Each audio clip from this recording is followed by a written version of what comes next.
Hello বন্ধুরা, তোমাদের সবাইকে জিওগ্রাফি টিউটর আর্টসের ইউটিউব চ্যানেলে স্বাগত। তো কোনোদিনও ভেবেছো যে আমরা পৃথিবীর কোন জায়গায় আছি, কোন দিকে আছি?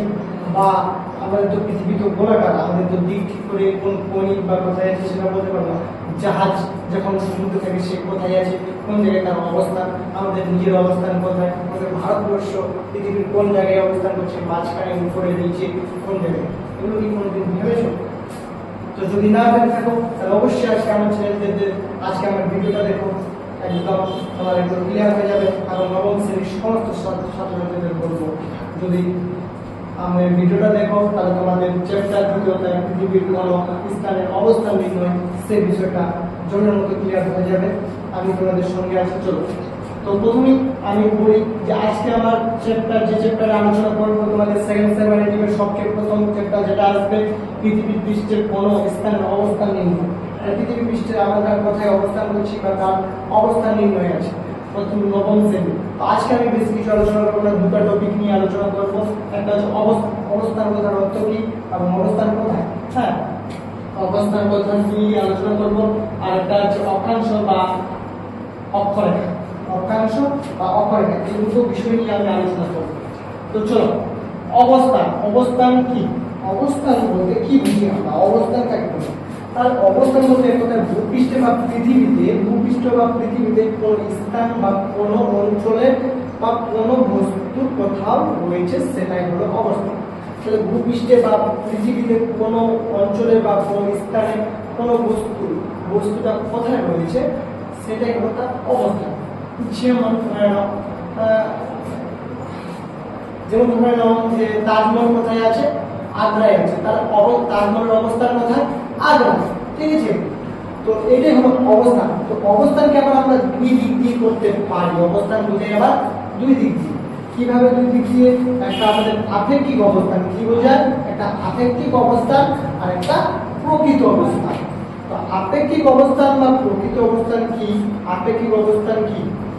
তো আপেক্ষিক অবস্থান হলো যে আমরা কোনো বস্তুকে দেখিয়ে যদি আমরা সেখানকার অবস্থান বলি তাহলে হলো আপেক্ষিক অবস্থান।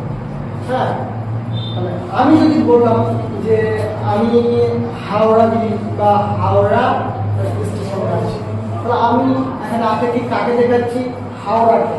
হাওড়াকে দেখিয়ে আমি আছি কোথায়? Howrah rail station.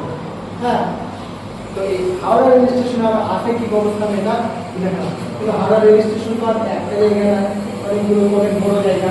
সেখানে আমার একটু ভুলভাল হতে পারে। আমি আগে বললাম হাওড়া রেল স্টেশনে 6 নম্বর প্ল্যাটফর্মে আছে, সে 8 নম্বর প্ল্যাটফর্মে গিয়ে আমাকে খুঁজছে, সেখানে সমস্যা হতে পারে।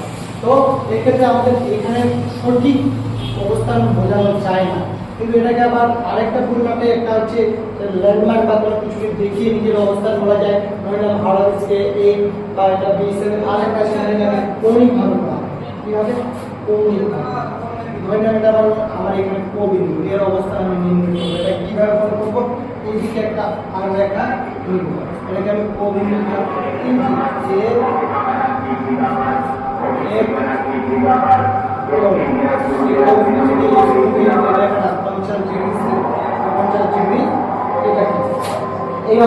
অবস্থানটা নির্ণয় করতে পারবো।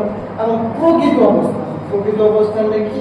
প্রকৃত অবস্থান জানার ক্ষেত্রে আমাদের দুইটা কল্পিত রেখা প্রয়োজন। সেই দুটি কল্পিত রেখা কি? হ্যাঁ, তোমরা হয়তো ঠিক ধারণা করে নিয়েছো, অক্ষাংশ রেখা বা দ্রাঘিমা রেখা। এই দুটি রেখা না আমরা প্রকৃত অবস্থানটাকে বের করতে পারবো না। তো চলো আজকে আমি আমার তাহলে আলোচনা করি কোনটাকে প্রকৃত হচ্ছে অক্ষরেখা বা অক্ষাংশ রেখা। তো অক্ষরেখা বা অক্ষাংশ রেখা কোনগুলোকে বলবো, কাকে বলবো আমি? হ্যাঁ, তো আমরা জানি যে পৃথিবী গোল। কি? পৃথিবী গোলাকার। তাতে অভিগত গোল বা অনবগোল সেটা পরের প্রশ্ন। আমরা জানি যে পৃথিবী গোল, এটা জানি, সেটা পরের প্রশ্ন যেটা আগে বলা। তো অক্ষরেখা বা অক্ষাংশ, তো এটা আমাদের পূর্ব পশ্চিম উত্তর দক্ষিণ, ঠিক আছে? তো বলেছে যে যেসব রেখাগুলো পূর্ব থেকে পশ্চিমে বিস্তৃত, যেসব রেখাগুলো পূর্ব থেকে পশ্চিমে বিস্তৃত, যেসব কল্পিত রেখাগুলো পূর্ব থেকে পশ্চিমে বিস্তৃত পূর্ণবৃত্ত। আবার কি বলেছে?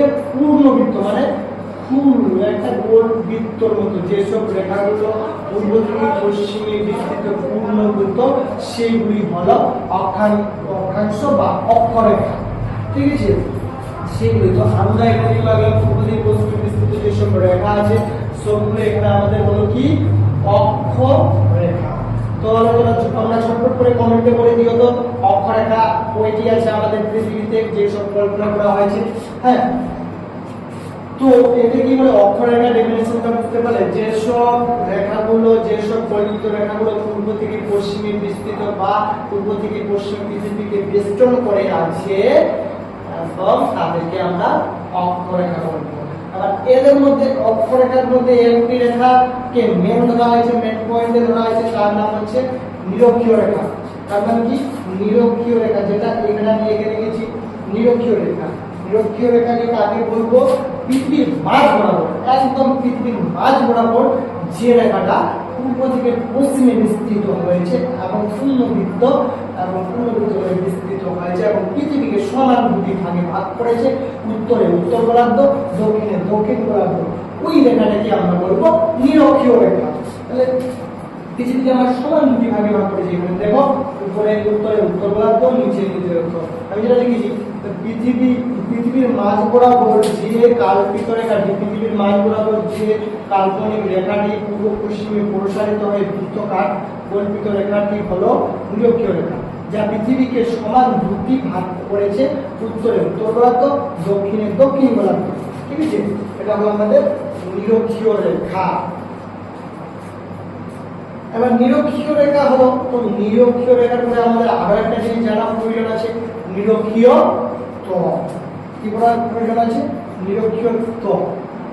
তো নিরক্ষীয় ত্বক কিভাবে জানবো, নিরক্ষীয় ত্বক হচ্ছে কি, তো নিরক্ষীয় ত্বক কথাটা তো তোমরা হয়তো আপেল বা অন্য কিছু তোমাদের গোলাকার কোনো যদি জিনিস থাকে তাহলে তাকে মাঝ বরাবর যদি তোমরা কেটে দাও তাহলে সেখানে দেখবে যে দুটো তল বেরিয়েছে, দুটোরই মাঝ বরাবর কাটলে দুদিক দিয়ে তল বেরিয়েছে, কিন্তু সেটা যেন এক থাকবে এক জায়গায় থাকে। তো এইভাবে নিরক্ষীয় রেখাটা বরাবর যদি আমি মাঝ বরাবর কিছুকে কাটি তাহলে দুইটা তল আসবে, এই একটা তল, এই একটা তল, দুইটা তল।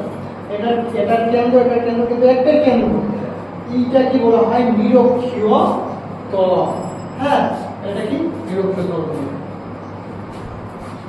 তারপরে একটা জিনিস যে কণিক দূরত্বটা কিভাবে আমরা মাপতে পারবো, তোমাদের এটা আরেকটা শিখিয়ে দিই কণিক দূরত্ব কিভাবে মাপবো। তাহলে আমি